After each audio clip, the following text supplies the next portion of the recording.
Hey, Ashley Buckle, CRO Materials Exchange, Chicago, Illinois.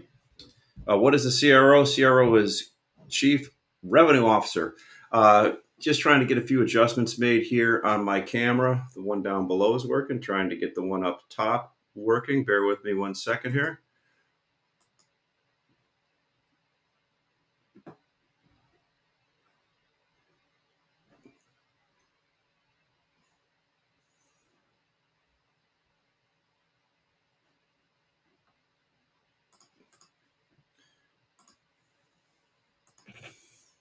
All right, say hello and where you're from if you come on.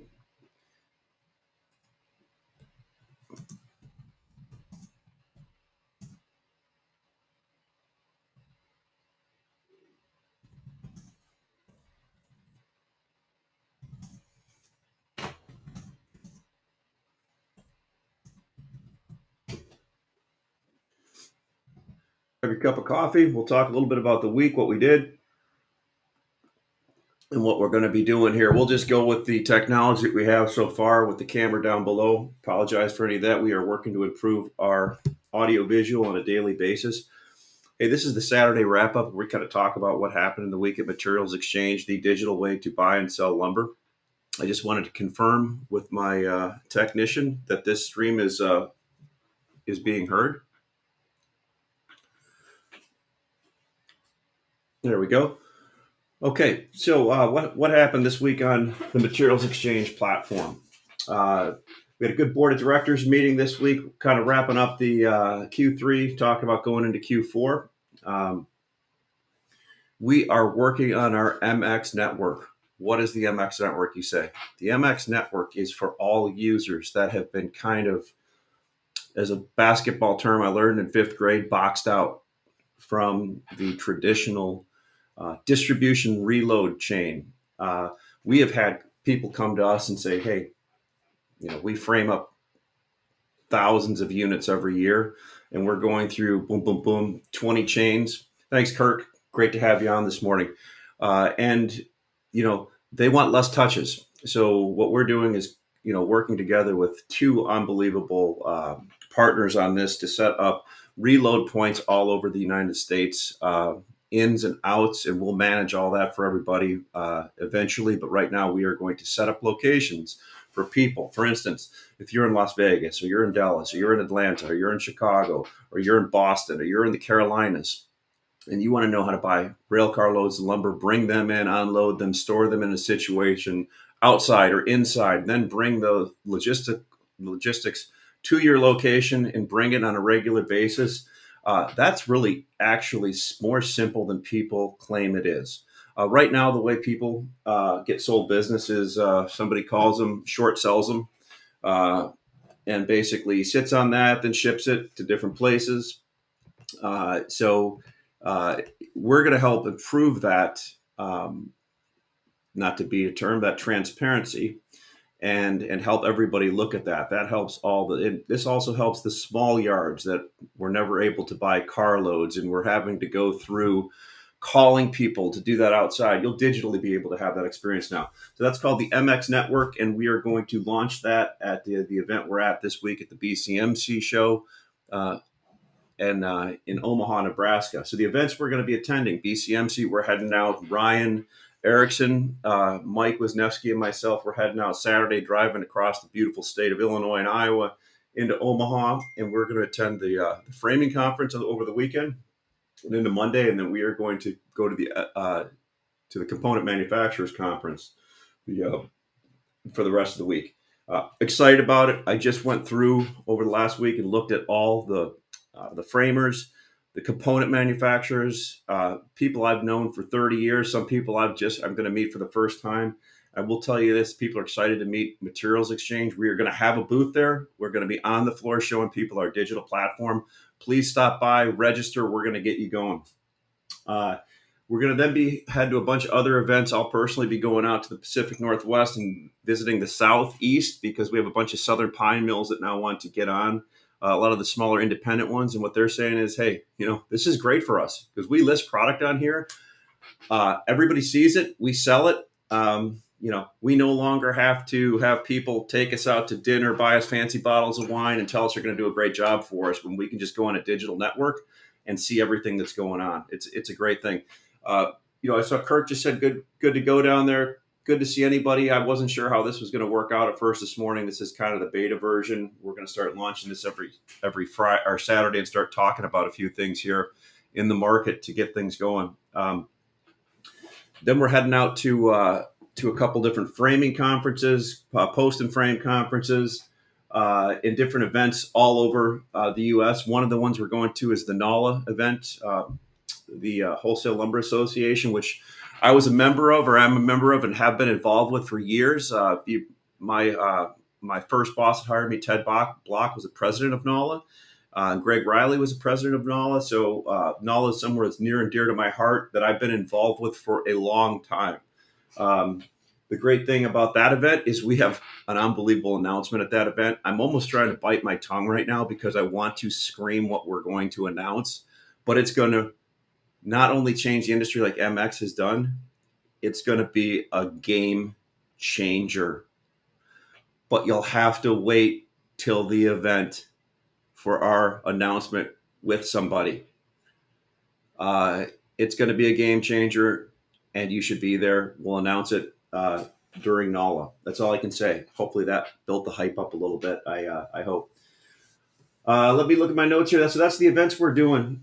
We finished launching Salesforce this week. Ryan Erickson put that in for us, along with John Mancine and Mike Wisniewski. It's unbelievable the way we can now we can move stuff around. What we want to do ultimately is we are going to start pushing notifications to buyers when they post something with offers that are coming in digitally, and vice versa with sellers that are posting stuff. We're even going to send the bids to sellers that may not even be on here yet. Think about that. Let that sink into the melon. We're going to post bids to mills, distributors that are saying, hey, we don't want to be on here because blah, because we like going golfing and doing this with everybody, and we don't want to be on because we're scared. Oh, did I say that? No, I didn't mean that.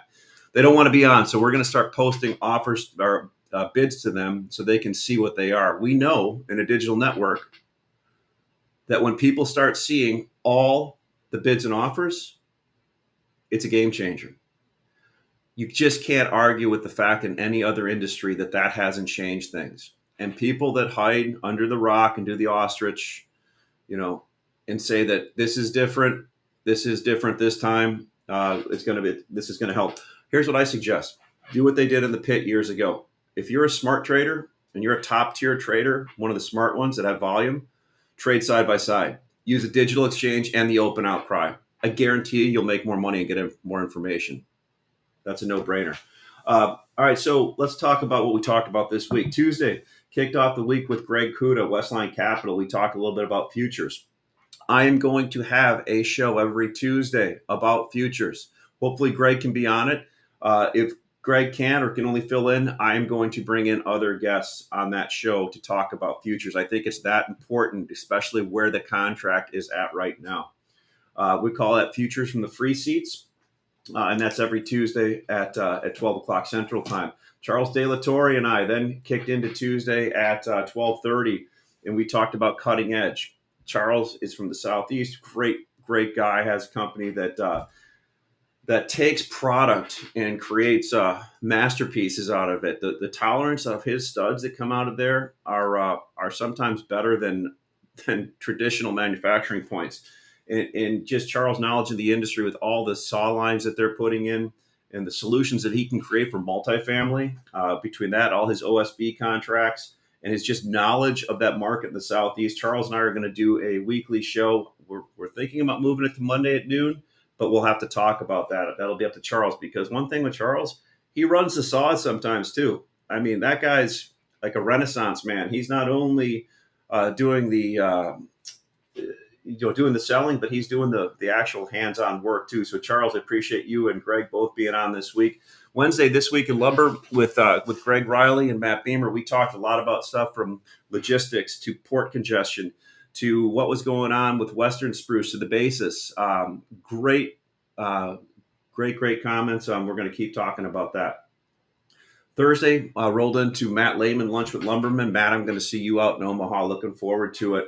And I got to tell you, the feedback from Thursday's show, which I'll go up in a bit, was just, it's always incredible. People just love Matt, listening to him, because Matt hangs it out there and has an opinion. And you know what? He does a great job. He does really thoroughly thinks into it.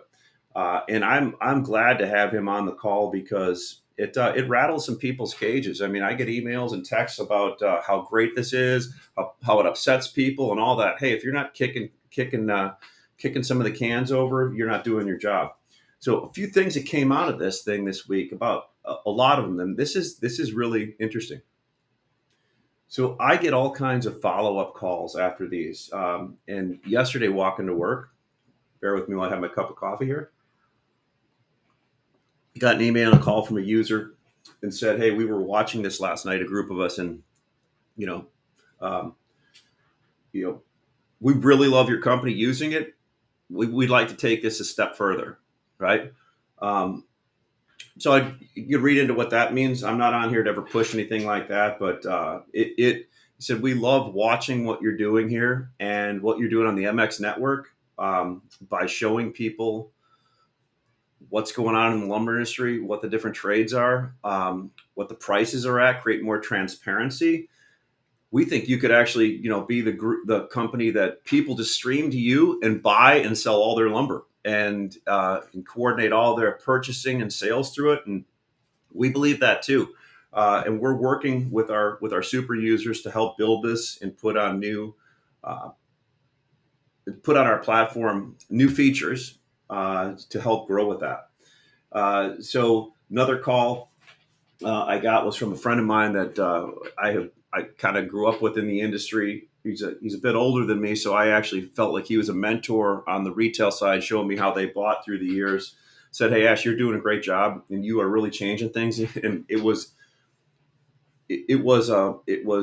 humbling, because he said, "I look forward to seeing you guys all on Wednesday and Thursday. I actually make that part of my day now to watch This Week in Lumber and Lunch with Lumbermen." And this is a person that 3 months ago had a hard time even navigating social media, but now he's on watching it every day. But my challenge to him was, I said, "Hey, so-and-so, you're using it now, but you're not on our platform yet. What gives? What's up?" He goes, "Yeah, some of the higher ups are having a hard time with, well, not having a hard time. They need to pass it off, right? Here's what we are. We're a digital network where you buy and sell lumber on. It's pretty much that simple, right? There's nothing that you need to pass off. We do our payments a little differently. We move money ACH out and in. We increase the velocity of money. So we're not writing checks that take 10, 15 days in the mail to get to somebody. We think that that's old school, not the way to do it. That's our personal opinion. We think from other industries, that's the way things are." So the person was watching this. That was great. A couple other calls. We have a large plywood manufacturer now on here that has been watching some of these calls, and he actually sent me a few emails about what I should talk about on some of these calls. And he actually made me think, I think we're going to launch a just panel call. We just talk about nothing but plywood, OSB, and imported plywood.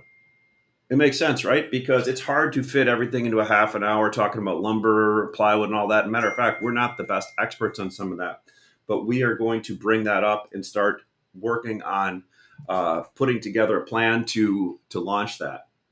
That was one great thing that happened this week. So let's talk about a little bit what happened this week. Lumber continues to create that crazy, I call it the crazy basis. I wanted to bring up one of my screens here if I can, and kind of show, see if we can do this. Boom, there we go. This is the continuation chart off of barchart.com that shows lumber. Let's look at where we came from and where we went. So if you look all the way back to December, now what do these futures mean? Here's what they mean. These simply mean this is what the price is, and take this kind of loosely because I don't have the exact things in front of me. This is what it costs in British Columbia, right? Roughly. And this is just 2x4 spruce. So this is a kind of a waning fiber basket. There's really only 2 or 3 mills up there that actually kind of set this price, so to speak, anymore. When I say set it, that are on the open outcry.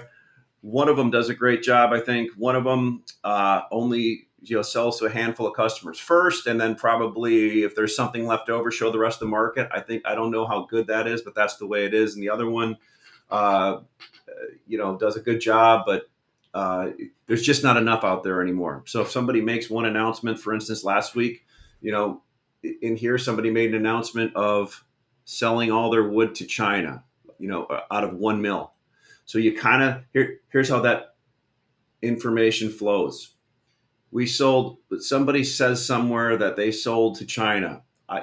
That's the information. Then it goes through a whole bunch of streams of brokers, buyers, sellers, and it's like that can game as a kid. You put a wax string on a can and you whisper on the table. By the time it gets to the other one, you can just imagine what the note is. Anyway, that's what it was. I'm trying to get some more information on that. So you can see we ran all the way up into May here, sold off.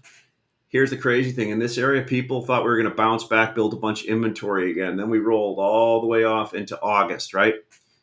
Here's why I commented on this here. People built such a big inventory back then that it's still going through the system, right? When I say the system, I mean the whole North American fiber basket lumber system. There's still people trying to liquidate inventory, move stuff off, do that. What's important here is that means that once they get down to a certain level, they'll start buying again. But think about this. This is the highest we ever have gone in the history of lumber, which I'm going to make the assumption that's probably the highest inventory anybody's ever been. Accumulation, distribution. That's what commodity markets do. And I could tell by some of the old lumber flying around the platform still and around the world that there's still a lot of that. So we talked about that. Let's get off this futures screen here. Boom, and go back to that. There we go. As we get a little bit better doing this, I'll put some more things out here. All right, so we talked a little bit about freight. Freight is getting tough again. Logistics are getting tough again. That's just the way things are going to be.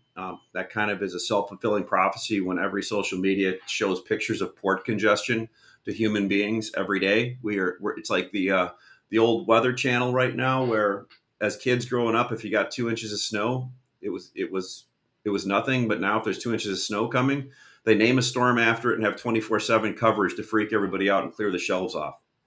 Lumber's not much different. Volatility is good for people in the middle of the chain, and a lot of times people like talking and chatting. It's like talking smack on the football field to people, right? Chatting back and forth. Hey, man, did you see this was going on? Did you see that the freight is really bad? You need to buy. I think people are kind of buying some inventory right now. Some are liquidating. I don't see the crazy moves that everybody's anticipating. That's just me. Greg Riley had a poll out last week that basically said, what do you think lumber's doing? Has it made a bottom? Is it going to go lower? Or is it going to go much higher from here? About 80% of the people thought we had made a bottom and we're going higher. From the history of me being in this business, I'll take the opposite side of that every day. I'll take the under.